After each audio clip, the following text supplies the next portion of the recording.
క్రీస్తు యేసునందు ప్రియమైన దేవుని బిడ్డలారా, యేసుక్రీస్తు నామములో మీ అందరికీ నా హృదయపూర్వక వందనాలు తెలియచేయుచున్నాను. కడబోర అనే మన యూట్యూబ్ ఛానల్ మీరు వీక్షిస్తున్నారు కదా, ఆత్మీయంగా ఆశీర్వదించబడుతున్న నేను నమ్ముతున్నాను. ఈరోజు ఒక నూతనమైన అంశంతో మీ ముందుకు వచ్చి రావడం జరిగింది. మరి వేరు చేస్తే నీవు ఎటువైపు అనే అంశాన్ని ఆధారం చేసుకుని వాక్యాన్ని ధ్యానం చేద్దాం.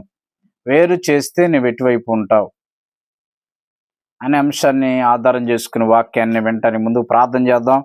ప్రేమగల మా దేవ పరిశుద్ధులైన తండ్రి, వందనాలు నాయన, కృప చూపించండి. ఈ సమయంలో ప్రభా, ఎంతమంది బిడ్డలైతే నీ వాక్యాన్ని వీక్షిస్తున్నారు తండ్రి, వారు దర్శించండి. వేరు చేసి నువ్వు ఎటువైపు ఉంటావు అనే ఆయన అంశాన్ని గురించి ధ్యానం చేయబోచుండగా బిడ్డలకు కావలసినటువంటి వినగలిగే చెవిని గ్రహించే మనసును దయచేయండి. నీ సేవకు నీ ఆత్మజ్యోతి నింపి నీ వాక్యం అర్థమయ్యే రీతిలో సూటిగా స్పష్టంగా తేటగా మాతో మాట్లాడి మహిమ పొందమని యేసు నామములో ప్రార్థిస్తున్నాను తండ్రి, ఆమేన్. ప్రభునందు ప్రియ దేవుని బిడ్డలారా, వేరు చేస్తే నువ్వు ఎటువైపు ఉంటావు అనే అంశాన్ని ఆధారం చేసుకుని వాక్యాన్ని ధ్యానం చేద్దాం. పరిశుద్ధ గ్రంథమైనటువంటి బైబిల్లో మరి దేవుడు ఆయన మనుషులను యథార్థవంతులుగా చేశాడు, నీతిమంతులుగా చేశాడు, మంచివారిగా చేశాడు. కానీ మానవుడు పాపమునకు అవిధేయుడు అవ్వడం వల్ల, పాపానికి లోబట్టడం వల్ల మానవుడు ఈ లోకానికి శాపాన్ని తీసుకుని వచ్చాడు, అదేవిధంగా మరణాన్ని తీసుకుని వచ్చాడు. మానవులందరూ కూడా దేవునికి సంబంధించిన వ్యక్తులుగానే ఉన్నారు. కానీ ఎప్పుడైతే ఈ లోకములో పాపం ప్రవేశించటం ద్వారా మనుషుల హృదయాల్లో సాతాను ప్రవేశించటం వలన మానవులు రెండుగా విభాగింపబడ్డారు. ఆత్మీయంగా మనం రెండుగా అర్థం చేసుకోగలిగితే, కొంతేమో దైవ సంబంధమైన మానవులు, రెండు సాతాను సంబంధమైన మానవులుగా విడిపోయినటువంటి స్థితిని గుర్తు చేసుకుంటున్నాం. ప్రియమైన దేవుళ్ళ, యేసు ప్రభు బోధ అంతట్లో కూడా మరి రెండు గుంపుల ప్రస్తావన మనం చూస్తాం.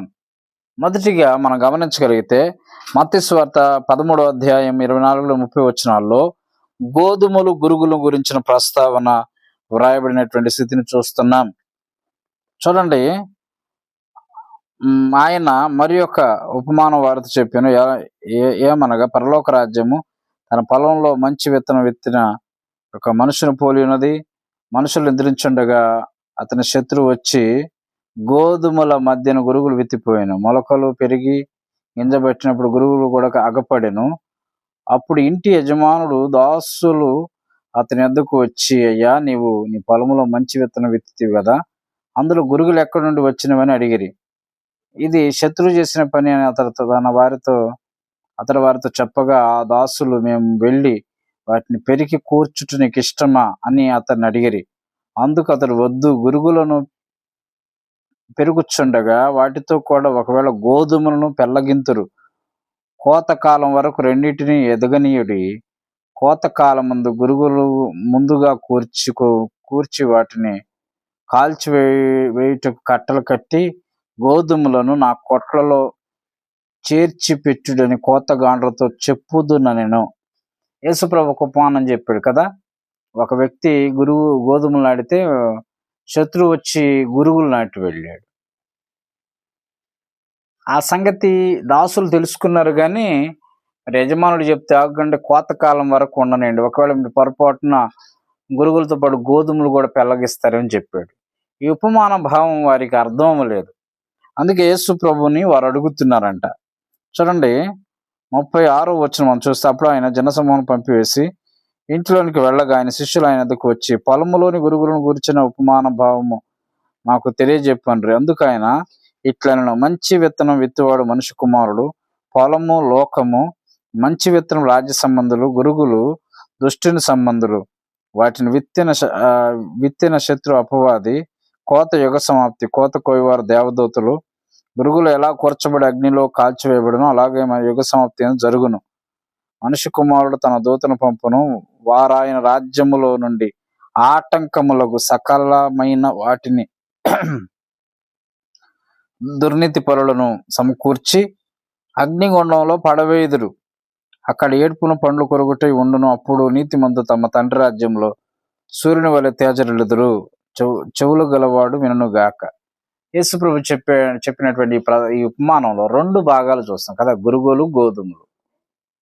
గురుగులేమో ఇక్కడ చెప్పబడుతున్న మాట విత్తనము దేవుని వాక్యము, విత్తువాడు మనిషి కుమారుడు అని చెప్తూ ఆ పొలమేమో లోకం అంట. అంటే 2 భాగాలు ఇక్కడ చెప్తున్నాడు కదా. ఎవరు గురుగులు? గోధుమలు. అంటే గురుగులు అంటే దైవ సంబంధమైన భయము లేనటువంటి వారు, అపవాది క్రియలు జరిగించేవారు. కానీ గోధుమలేమో దైవ సంబంధమైన భయం కలిగి దేవుని వాక్యాన్ని అంగీకరించి దేవుని కుమారులుగా ఉన్నవారు గోధుమలుగా ఉన్నారు. కనుక ప్రియ దేవుని బిడ్డలారా, మీరు గమనించండి, ఈ భూమి మీద చెడు చేయువారు ఉన్నంత కాలం మంచివారికి, లేకపోతే మంచివారు ఉన్నంత కాలం చెడు చేసేవారికి ఎటువంటి ఆటంకాలు జరగవు. కనుక గోధుమలు ఉన్నంత కాలం గురుగులకు ఎటువంటి ఆటంకం జరగల. కానీ ఒక కోత కాలం వచ్చింది. కోత కోయేవారు వచ్చినప్పుడు ముందుగా గురుగులను సమకూర్చి అగ్నిగుండంలో పడేశారు. అలాగే దేవుని రాజ్యం అనగా కోత కాలం ఏంటంటే యుగ సమాప్తి అన్న. ఆ టైంలో దేవదూతలు వచ్చి దుర్నీతి పరులను తీసేస్తారు. వారిని అగ్నిగుండం పడేసి మంచి వారిని దేవుని రాజ్యంలో తీసుకెళ్తారు. కనుక ప్రియమైన దేవుని బిడ్డలారా, యేసుక్రీస్తు రాకడ సమయంలో మరి ఆయన రాకడ వస్తే మరి దేవదూతను పంపుతాడట యుగ సమాప్తి అప్పుడు. మరి వేరు చేయబడినప్పుడు నువ్వు గురుగుల గుంపులో ఉంటావా, లేక గోధుమల గుంపులో ఉంటావా? అంటే రక్షించబడినటువంటి వారి గుంపులో ఉంటావా, నశించిన వారి గుంపులో ఉంటావా? వేరు చేస్తే నువ్వు ఎటువైపు ఉండబోతున్నావు? దేవుడు ఈరోజు నిన్ను ప్రశ్న అడుగుతున్నాడు. మరి గోధుమలుగా నువ్వు ఉన్నావా, గురుగులుగా ఉన్నావా? అనగా దైవ సంబంధమైన భయం కలిగినటువంటి జాబితాలో ఉన్నావా, దైవ భయం లేనటువంటి గురుగుల జాబితాలు, దుష్టుని జాబితాలను ఉన్నావా? ఒకసారి పరిశీలన చేసుకోమని దేవుని యొక్క వాక్యాన్ని బట్టి తెలియజేస్తున్నాను. రెండవదిగా మత్తయి సువార్త 13వ అధ్యాయంలో కూడా చూస్తాం. మత్తయి సువార్త 13వ అధ్యాయంలో మనం చూడగలిగే రెండవ విధంగా వేరు చేయబట్టం చూస్తాం. 47 వచ్చిన, మరియు పరలోక రాజ్యము సముద్రంలో వేయబడి నానా విధములైన చేపలను పట్టిన వలన పోలి ఉన్నది. అది నిండినప్పుడు దాన్ని దరికి లాగి కూర్చుండి మంచి వాటిని గంపలో చేర్చి చెడ్డ వాటిని బయట పారవేయుదురు. అలాగే యుగ సమాప్తి యందు జరుగును. దేవదూతలు వచ్చి నీతిమంతుల్లో నుండి దుష్టులను వేరుపరిచి వీరిని అగ్నిగుండంలో పడవేయుదురు. అక్కడ ఏడ్పును పండ్లు కొరుకుటయు ఉండును. చూడండి, రెండవ గుంపుగా, రెండవ వేరు చేయబడినటువంటి విధానంగా చూడగలిగితే, ఒక వ్యక్తి చేపలు పట్టడానికి వెళితే ఆ చేపలు పడుతుండగా అనుకో రీతిగా గంప బయటకు లాగితే గంపలో మంచి చేపలు ఉన్నాయి, చెడ్డ చేపలు. వాటిని వేరు చేసినట్లుగా యుగ సమాప్తి యందు దేవదూతలు వచ్చి నీతిమంతుల్లో ఉన్న దుష్టులను వేరు చేసి చెడ్డ చేపలను వేరు చేస్తారు, మంచి చేపలను వేరు చేస్తారండి, గంపలో పెడతారు. కనుక ఇవన్నీ కూడా రేపు యేసుక్రీస్తు రాకడ సమయంలో యుగ సమాప్తి సమయంలో దేవుడు నిన్ను ఈ సముద్రం అనే లోకంలో వలలో చిక్కబడినటువంటి మనమందరం దేవుడు రేపు వేరు చేస్తే నీవు మంచి చేపలుగా వేరు చేయబడతావా, లేకపోతే అంటే మంచి చేపలుగా ఉంటావా, చెడు చేపలుగా బయటకు వేరు చేయబడతావు? ఏ చేపల్లో నువ్వు ఉంటావు? దేవుడు నిన్ను అడుగుతున్నాడు. వేరు చేస్తే నువ్వు ఎటువైపు ఉంటావు?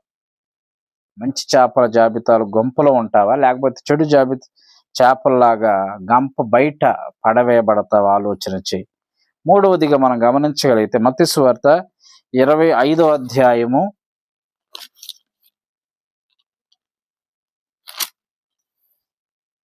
31వ వచనం.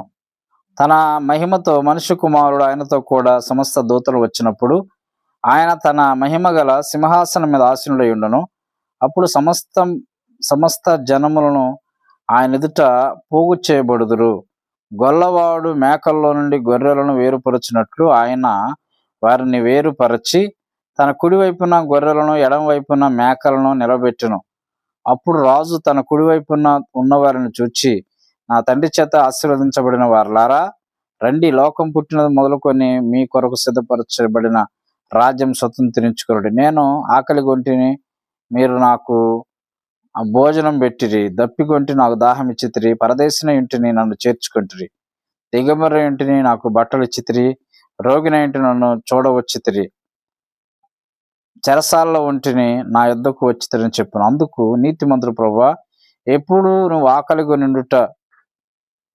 తర్వాత 41వ వచనం మనం చూడగలిగితే, అప్పుడు ఆయన ఎడమవైపు ఉన్న వారిని చూచి, శపింపబడిన వారలారా, నన్ను విడిచి అపవాదికిని వాని దూతలకును సిద్ధపరిచిన నిత్యాగ్నికి పోవుడి. నేను ఆకలి గొంటిని, మీరు నాకు భోజనం పెట్టలేదు, నా దప్పికొంటిని, మీరు నాకు దాహమేయలేదు, పరదేశిన ఇంటిని, మీరు నన్ను చేర్చుకోలేదు, దిగంబరన ఇంటిని, మీరు నాకు బట్టలు ఇయ్యలేదు, రోగిన చెరసాల్లో ఉంటిని, మీరు నన్ను చూడ రాలేదని చెప్పును. చూడండి, ఇక్కడ రెండు గుంపులు, అంటే గొల్లవాడు మేకల్లో నుండి గొర్రెలను వేరు చేస్తారు కదా, అలాగూ దేవుని రాకడ సమయంలో రెండు గుంపులు చేయబడతాయి. అంటే గొర్రెల గుంపు, మేకల గుంపు. అంటే ఆ రెండు గుంపులు చూడండి, గొర్రెల మేకలు ఎప్పుడు కలిసి ఉన్నప్పుడు కూడా గొల్లవాడు ఏం చేస్తాడంటే వాటిని తన దొడ్డిలో తీసుకుని వెళ్ళిన తర్వాత వేరు చేస్తాడు. గొర్రెలేమో ఒక చోట, మేకలేమో ఒక చోట ఏర్పాటు చేస్తాడు. కనుక ఇవన్నీ కూడా మనం గమనించగలిగితే యేసుక్రీస్తు రాకడ సమయంలో దేవుడు రెండు గుంపులు చేస్తాడు. ఆ రెండు గుంపుల్లో గొర్రెల గుంపు ఒకటి, రెండవది మేకల గుంపు ఒకటి. కనుక గొర్రెల గుంపు అనగా నీతిమంతుల గుంపు, మేకల గుంపు అనగా అనీతిమంతుల గుంపు. అంటే గొర్రెల గుంపు అని మనం గమనించగలిగితే వారు కుడివైపు ఉన్నారు, మేకల గుంపు ఎడమ వైపున ఉన్నారు.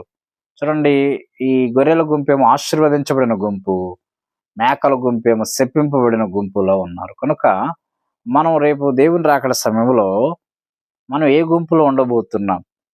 ఏ గుంపులో ఉండబోతున్నాం? యేసుప్రభు చెప్పిన మాటల ప్రకారంగా ఎవరైతే తప్పిగొన వారికి దాహమిస్తారు, భోజనం పెడతారో, నీతిమంతులుగా అది చెరసాల్లో ఉన్న వారికి ప్రార్థన చేసి వారిని హక్కును చేర్చుకుంటారు, సత్క్రియల చేత ఉంటారు, అలాంటి వారు నీతిమంతుల గుంపులో ఉంటారు. ఎవరైతే దేవుని ఇంకా చేర్చుకోకుండా లోకంలో ఇష్టానుసారంగా బ్రతుకుతున్నారో వారు మేకల గుంపులో ఉంటారు, దైవ భయం లేనటువంటి వారు. కనుక రేపు దేవుడు నేను వేరు చేస్తే ఏ గుంపులో ఉండాలనుకుంటున్నా? ఏ గుంపులో ఉంటావు? ఒకసారి పరిశీలన చేసుకో. చివరిగా మనం గమనించగలిగితే దేవుని రాకడ సమయంలో కడబురం రోగిన వెంటనే ఒక కార్యం జరుగుతుంది. మత్తయి సువార్త 5వ అధ్యాయం 28వ వచనం మనం గమనించగలిగితే, మత్తయి సువార్త 5:28 చూద్దాం. మత్తయి 5:28.